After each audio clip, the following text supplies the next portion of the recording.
Tide Talk Web is back. What's going on, guys? News and notes. We got a late signee, JUCO defensive back Nick Sherman. Really big guy, really good. I'm sure he'll play early. It was a big get. Also, the portal opened early for those coaches that left or got fired. And Bama picked up a really good tight end out of Oklahoma State. He's Josh Ford, 6'6", 265, 270.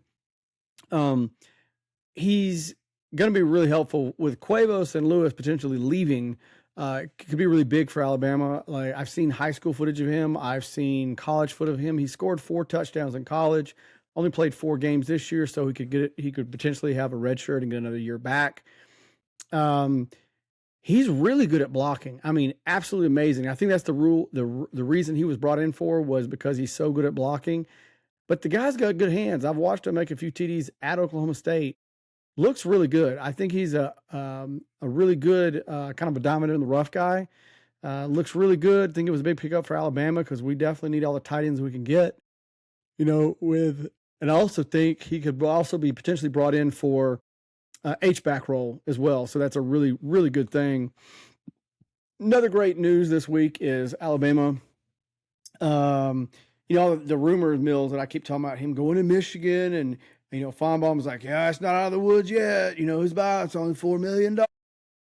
But I will say that he came out and said it twice. He is staying. His family loves it. He's not going anywhere. He will be the coach at Alabama next year. He said that twice. I believe him. Like I said, I definitely think it's slow news day. There's not a lot going on. The only game that's coming up is Alabama's on Friday. Then you go into Saturday's playoffs. I think it's just kind of a slow news day on that. Not a big deal. That was kind of some quick news and notes. Kind of breaking down the Oklahoma and Alabama game. Excited about it. Oklahoma's a great team. I think they have one of the top defenses in the country. We'll break down more of their stats as we go later in the week. Do think they have a great team. They make things happen. Like I said, they beat us fair and square. They played a great game. They got a great defense with Venables. It will be interesting to see how he kind of attacks things. In the first game, like I said, the overall stats were Alabama had 406 yards. Oklahoma had 212. Total rush yards, Bama had 80. They had 74, pretty even. Time of possession, we had 34 and they had 25. The huge factor, and I said that after we lost the game, and hats off to them for their great effort, was they had 3 turnovers and we didn't. And that ultimately won them the game. They did great. So that's something obviously to watch out going into that game. Now, I will say this. In that game, like I said, Simpson had 326 yards. Mateer had 138. Rush yards, Simpson had -9. Mateer had 23. Total TDs, each quarterback had 1. And then obviously another deciding factor was Ty had 1 INT.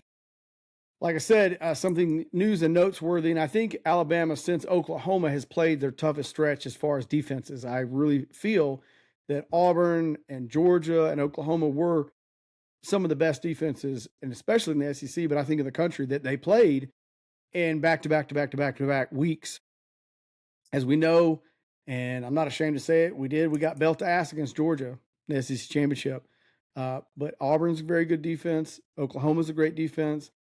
The first 8 games of the season, Simpson was averaging completion rating 71%. Yards per game, 273, 20 touchdowns, 4 turnovers total, and then 174 RTG rating.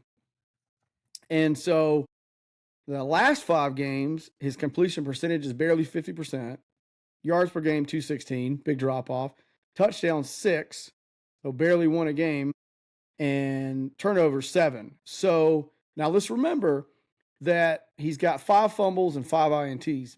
Both bad stats. A lot of these fumbles is coming from that bum ass offensive line that's struggling. They are struggling bad. Like I said, I'm going to say it regardless whether we win, whether we lose against Oklahoma. Bama's going to have another offensive line coach. We've literally regressed this season. We regressed last season. There is no improvement at all. We can't run the ball. We're top 5 in recruiting both years. That's not recruiting. That literally is your offensive line coach and scheme. Like, we need to figure that out. Whether that means getting a new scheme, whether it means firing him or not even firing him, just make that offensive line coach, Coach K, make him over personnel development, portal, whatever. But I think the experiment at him at offensive line it's just not working. We got to be able to run the ball, especially against these great teams like Oklahoma and Georgia and some of these big ones in the playoff. You got to be able to do both, because if you can't do both, they're like, well, we know you can't run, so we're just going to pin our ears back, and 2 or 3 downs, we're going to rush you. And a lot of that's happening. Like I said, and I go back to the weakness of the offensive line, because when you've got 5 down linemen with hands in the dirt and a potential 6th to the running back, and the running backs can't pick anybody up and they're whiffing them or just bull rushing them, getting past them, that's a huge problem. That's coaching. That's not talent when you look at the level of recruiting. So that needs to be addressed regardless. But going into the game, I think Oklahoma will try to probably get Burke and Satania, their best wide receivers, playmakers 4 and 5. I think they will try to get those guys involved.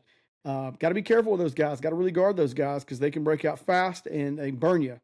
I think the key for Alabama is we have to start fast. We have to sustain drives.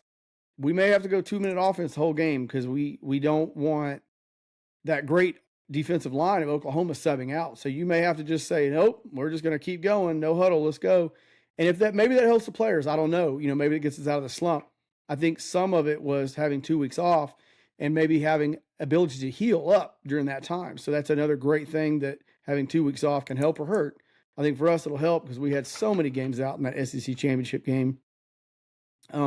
Something that we noticed that Georgia did, obviously, to Bama, was they muddied up the middle of the field. They knew we couldn't run, so they kept everything kind of close. Alabama throws the middle of the field a whole lot, intermediate area between 10 to 20 yards. They stymied that big time, and they had a good pass rush. Glenn Schumann, the first game, did not rush as much. Well, that second game, 2 of every 3 downs, he was pretty much rushing, and he was getting success. So then, Ty Simpson's like, everybody, Ty Simpson sucks. Well, when you don't have time to look downfield, yeah, you're missing guys, and it was very evident in that game.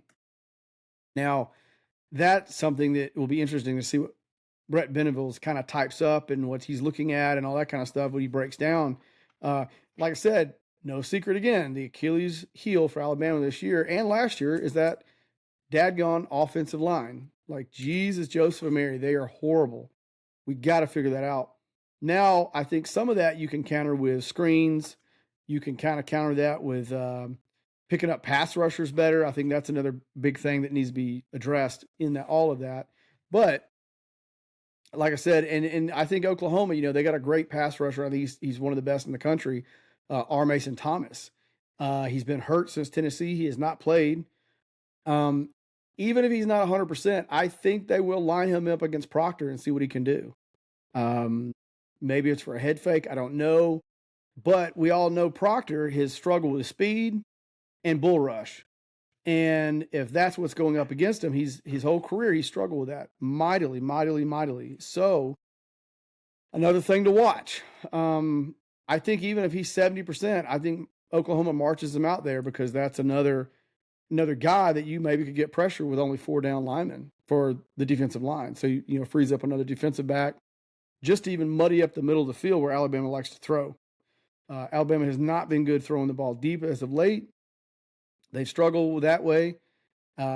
Going back to my conspiracy theory, Oklahoma's a great defensive team.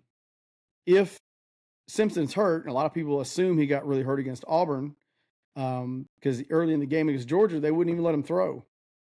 So that makes me wonder, is there a back issue? Is there a lower lumbar or disc issue? Like a lot of these internet rumors are going around. It may be wrong. We may see Ty Simpson march out first play of the game and be just fine. But if there really is a problem, it could be a issue where DeBoer is trying to mask it, really getting another or 2 quarterbacks ready to play against Oklahoma, where where Oklahoma can't sit there and scheme and look at high school film or practice film or whatever. That may be it. I don't know. And like I said, maybe that's just a rumor, a vicious internet conspiracy theory. We don't know. But if that's the case, again, it could be a genius move to try to work with some young quarterbacks. They're like, hey, you guys are going to start this game. Ty Simpson's hitting the bench. He's got a lower lumbar disc problem. He's injured.